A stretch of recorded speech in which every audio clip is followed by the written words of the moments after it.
It's a great day at Byrider. My name is Maya. Today we're going over some tips and tricks for how to maintain your vehicle's fuel efficiency throughout the coming cold months.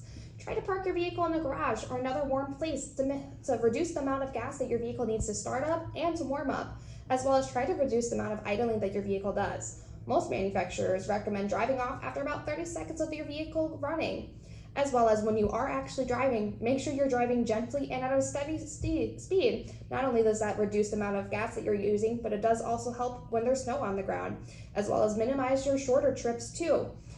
If you have seat warmers in your car, which is definitely nice for the winter, be sure to use those as much as possible, as that reduces the amount of heat that you would need to use in your car, which in turn reduces the amount of gas that you need to use.